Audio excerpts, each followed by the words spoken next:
Dahil si tatay sa mga bago pa lang sa ating channel or sa mga hindi nakakaalam, dahil maraming nagtatanong, makikilala natin sino nga ba talaga si tatay sa buhay ni tatay. Tatay Nestor ang pumunta mismo sa bahay ni Daddy Frankie para idulog si Nanay Sally. Ano ba yung gusto mong baguhin ni Tatay Simon na para wag nang mapabayaan yung anak? Sabihin mo lang po, tanggap naman niya yun eh. Mangako ka na hindi ka na babalik doon sa dating ginagawa mong bisyo mo. Mag-focus ka na lang sa pamilya mo kasi yung binibigay sa iyo na suporta ng mga ibang tao. Tay, inom ka muna tay. Nanginginig yung nangangatal si tatay.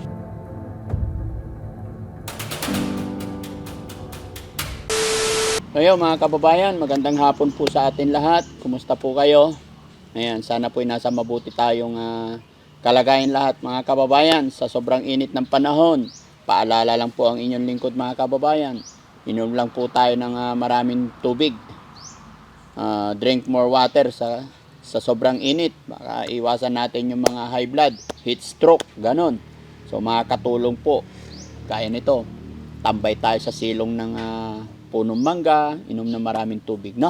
Kasi anong oras na mga kababayan, alas 3 na pero sobrang init pa rin, no?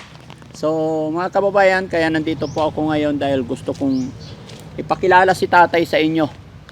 Dahil si tatay sa mga bago pa lang sa ating channel or sa mga hindi nakakaalam, dahil maraming nagtatanong at maraming nagko-comment, nagtatag, nagsasabi sa akin na Daddy Frankie, ganito, ganito, ganito. Kaya ito, si tatay makakakwentuhan natin ng formal, maayos. Makikilala natin sino nga ba talaga si tatay sa buhay ni tatay. Ano pangalan mo ulit, tay? Simon Reyes. Tatay Simon. At si tatay? Nestor, Manson. Tatay Nestor. Ilan taon si tatay Nestor? Mag-63 itong Si September. tatay Simon? 6-0. 6'0". Mas panganay ka? Opo. Gaano mo na katagal kakilala si tatay Simon? Simula nung magka-asawa sila ng kapitbahay ko si Sally na isa ng barkada ko na tiga rito rin. Kaya mula noon hanggang sa paglaki ng bata nang ko rin. Hindi mo po sila kamag-anak? Hindi na hindi na malayo. Si Nanay Sally, yung asawa niya, hindi mo kamag-anak? Hindi kaibigan lang yung Kaibigan lang. Okay. So, mga kababayan, mga kabarangay, rason kung bakit nakilala or naging napunta kami dito or natulungan natin ang pamilyang ito dahil si Tatay Nestor, tama? Tatay Nestor ang pumunta mismo sa bahay ni Daddy Frankie. Siya po ang nagpunta doon para idulog si Nanay Sally. Kaya awa ng Diyos, nakapunta kami dito. Kaya eto na, nakilala natin at nakatulong na tayo. No? Kaya tay, gustong makilala ikaw ng mga tao. Pwede ba na malaman sino po si Tatay Nestor? Ako po isang barangay tanod. Gusto ko lang, concern lang ako kasi na gaya nakikita ko ang sitwasyon. Kaya nagpursige kami na pumunta doon sa bahay nyo para maidulog sa inyo sila. Ngayon nagpapasalamat din kayo at nagawa nyo ng aksyon. Kaya sabi ko, salamat kung hindi dahil kay Daddy Frankie, hindi rin siguro makakuha ang tatay nila kung hindi ma-upload yun. Pasalamatan na lang po natin yung mga taong tumulong kay Nanay Sally nung nagkaroon ng problema, tumulong po sa kanya is magmula sa barangay ninyo, magmula po sa DSWD, magmula po sa mga kapulisan natin. Sila yung tumulong talaga na nagdala sa bahay pagamutan. Kumbaga gusto ko lang makilala ka tay ng ating mga viewers kasi sabi nila ang pogi mo daw. Ba't ka po parang nanginginig? Di ka na may blood. Hindi naman po. Ba't parang nangingiyak Kasi ka? pagka sobrang init, kaya kumisan, ganun ako sa bahay, pupunta sa bahay, inom ng tubig. Kaya Jesse, pahingi isang tabong baso, ay isang basong tubig. Kaya pagka ganito, pagkatapos kong Painumin sila, tatay. labas, kasi hindi ko kaya yung init na, lalo na meron na tayo edad eh. Oo. 63 na, kailangan iwas-iwas sa baka So sa ngayon tay, wala kang trabaho. wala. So anong masasabi mo po ngayon na dahil sa paglapit mo sa tao, pagpunta mo kay Daddy Frankie, unti-unti nating natutulungan. Maraming nakakilala at unti-unting natutulungan ang pamilya na dati ay hirap na hirap bumangon. Ngayon unti-unting nakakabangon na. Anong masasabi mo po, tay?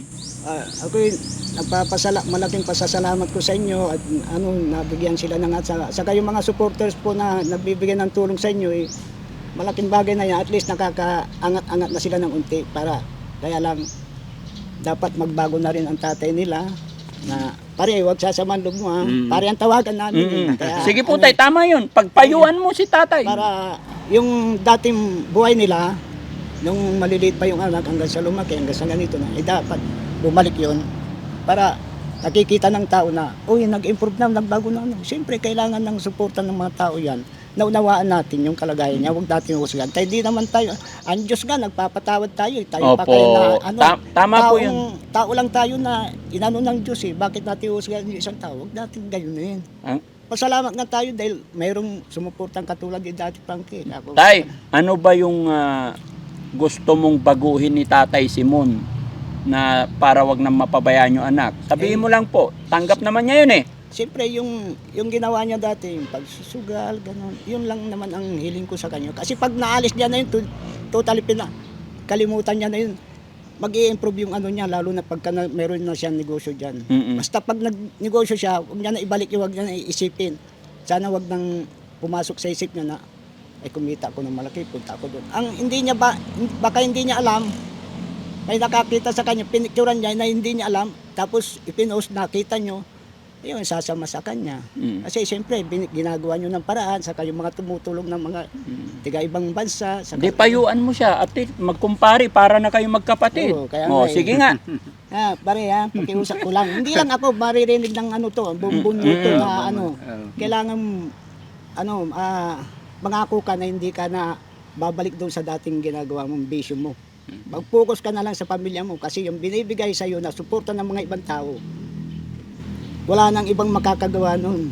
Kaya yung gagawin mo, sana kalimutan mo na yun. Lumipas na yun New generation na tayo ngayon, hindi na natin kailangan ibalik yung nakaraan. Kailangan magbago na tayo.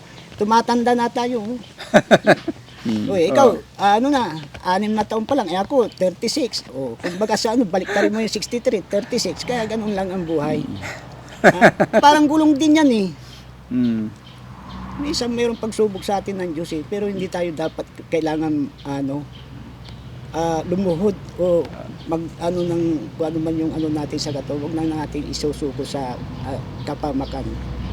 Kasi mga anak mo nandyan yan. Ako may apo rin ako kaya lang hindi ko sila naalaga. Pumupunta lang ako doon sa Manila pag kailangan lang nila ako. Tatay Nestor, nung wala si Tatay Simon, nakikita mo yung mga anak ni Tatay Simon, anong nararamdaman mo yung sitwasyon nila nung wala pa si Tatay? Siyempre, nahawa ako, kaya lang wala akong maibigay sa kanila na pang Pero yung mga kapitbahay, pag meron sila sobrang bibigay sila. Kaya silang na kawawa naman itong mga taong ito. Wala tayong magagawa kasi ganyan ang nangyari sa kanila. Wala naman tayong sapat na maitulong sa kanila. Pare-parehas naman tayong Mahirap. Wala tayong magagawa. Kahit nakapitbahay ko yan, sabi mo ganito. Tay, inom ka muna, tay. Nanginginig yung nangangatal si tatay. Tay, inom ka rin tubig, tay. Ayan, kampay muna.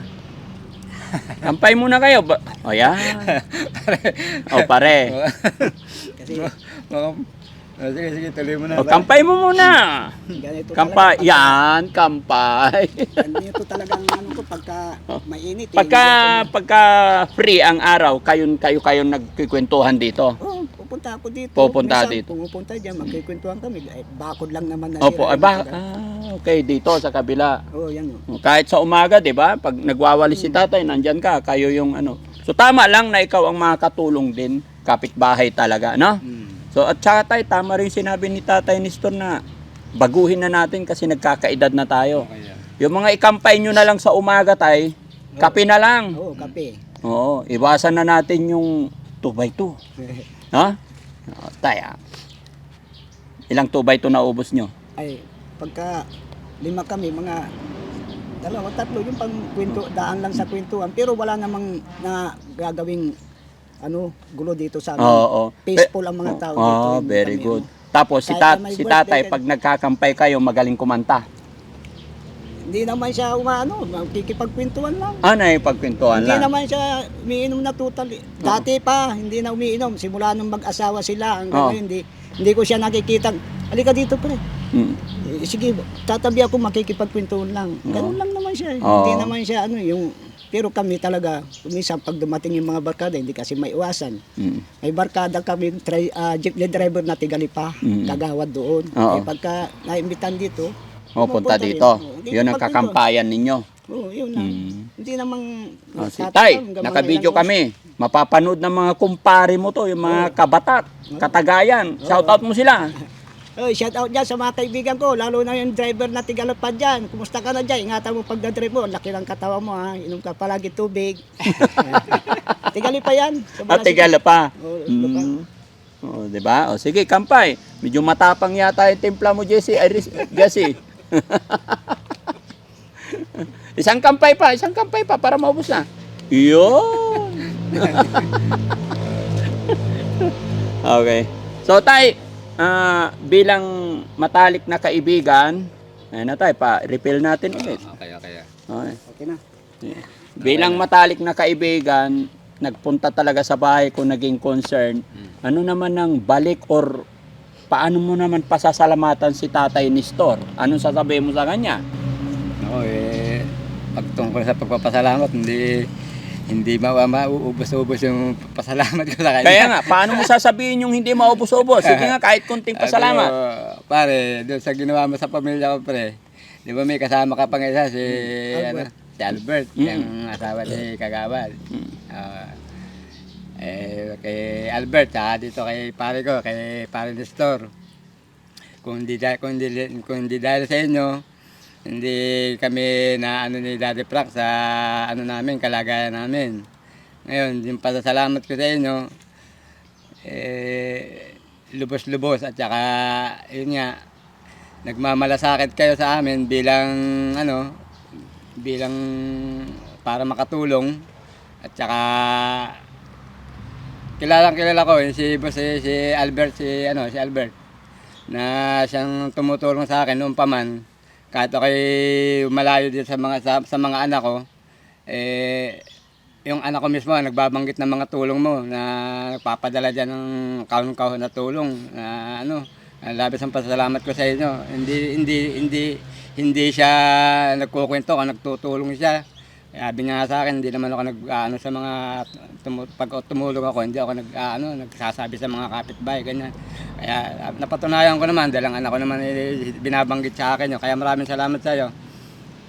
Albert kay Kagawad Jennifer na siya rin tumulong sa akin. Kaya nagpapasalamat ako ng sobra-sobra kay Kagawad Jennifer. Kahit hanggang ngayon nagmamalasakit yan, dire-diretso pagmamalasakit yan ni Kagawad Jennifer.